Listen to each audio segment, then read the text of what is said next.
বিসমিল্লাহির রহমানির রহিম। ক্বালা ফাহবিত মিনহা ফামা ইয়াকুনু লাকা আন তাতাকাব্বারা ফিহা ফাখরুজ ইন্নাকা মিনাস সাগিরিন। আল্লাহর সাথে ইবলিস শয়তানের কথা হচ্ছে। আল্লাহ হুকুম দিলেন আদমকে সেজদা করতে, তখন ইবলিস করল না। তখন আল্লাহ বললেন যে এই স্থান হইতে নামিয়া যাও, এখানে থাকিয়া তুমি নিজেকে বড়ত্ব শ্রেষ্ঠত্ব মনে করবা, শ্রেষ্ঠত্ব জাহির করবা, এটা হইতে পারে না, তুমি অধমদের অন্তর্ভুক্ত। ক্বালা আনজিরনি ইলা ইয়াউমি ইউবআসুন। ইবলিস বলল, আমাকে পুনরুত্থান দিবস পর্যন্ত সময় দেন। ক্বালা ইন্নাকা মিনাল মুনজরিন। আল্লাহ বললেন, তোমাকে অবকাশ প্রাপ্তদের অন্তর্ভুক্ত করা হইল। আর আগে থেকে অবকাশ প্রাপ্ত ছিল, তাদের অন্তর্ভুক্ত করা হলো। ক্বালা ফাবিমা আগওয়াইতানি লাআকউদান্না লাহুম সিরাতাকাল মুস্তাকিম। সে বলল, তুমি আমাকে শাস্তি দান করলে, আমি এই জন্যে তোমার সরল পথে মানুষদের জন্য নিশ্চয়ই উৎপাতিয়া থাকব। অবশ্যই আমি মানুষকে পথভ্রষ্ট করব, উৎপেতে থাকব।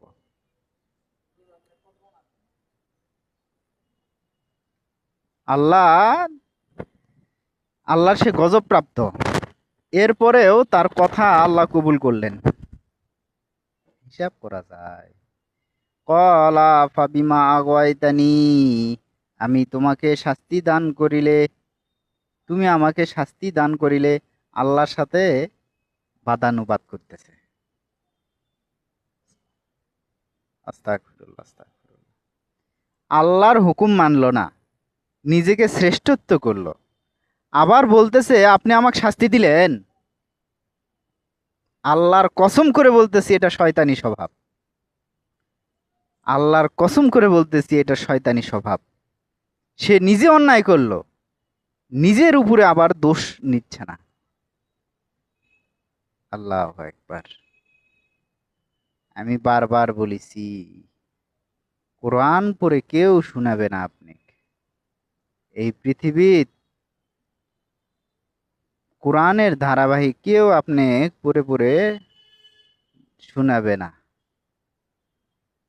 এখন পর্যন্ত আমার কাছে তথ্য আসেনি।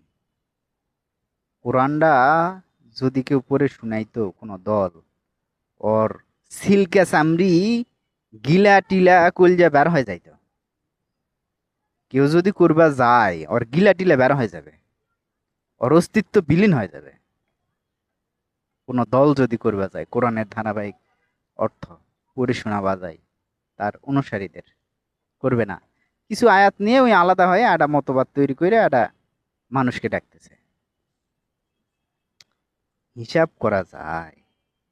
সুম্মা লাআতিয়ান্নাহুম মিন বাইনি আইদিহিম ওয়া মিন খালফিহিম ওয়া আন আইমানিহিম ওয়া আন শামাইলিহিম ওয়ালা তাজিদু আকসারহুম শাকিরিন।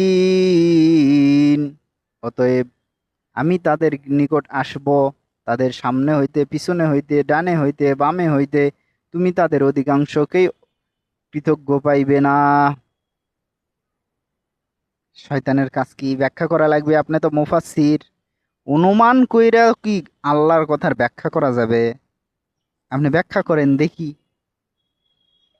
যে তুমি আমাকে শাস্তি দিলা আল্লাহ, আমি অবশ্যই তাদের জন্য উৎপেতে থাকবো। লা আকুদান্না লাহুম সিরাতাকাল মুস্তাকিম। সহজ সরল পথে আমি বসে থাকবো। লা আকুদান্না ঘাটি গেড়ে বসে থাকবো। এই কথাটা সে বলল, আল্লাহর সাথে চ্যালেঞ্জ করলো। সামনে থেকে আসলে বর্তমানের ব্যাখ্যা করেন। সামনে থেকে কি মোহনা নিয়ে আসে ইবলিশ, পিছন থেকে কি নিয়ে আসিচ্ছে, এটা আপনি ব্যাখ্যা করতে হবে। বর্তমান এই পৃথিবীর সভ্যতায় এই আয়াতের ব্যাখ্যা করেন যে পিছন থেকে সে কি ধোঁকা দিচ্ছে বর্তমান সভ্যতার মানুষদের। করেন। ডান দিক থেকে কি ধোঁকা দিচ্ছে। আপনি তো মুফাসসির, আপনি তো নাকি কোরআনের বিশারদ। বাম দিক থেকে কি ধোঁকা দিচ্ছে শয়তান? ব্যাখ্যা দিতে হবে। আবার বলতেছে যে সরল পথে উৎপেতে আসি। কি সরল পথে উৎপেতে থাকে? কি করিচ্ছে বর্তমানে?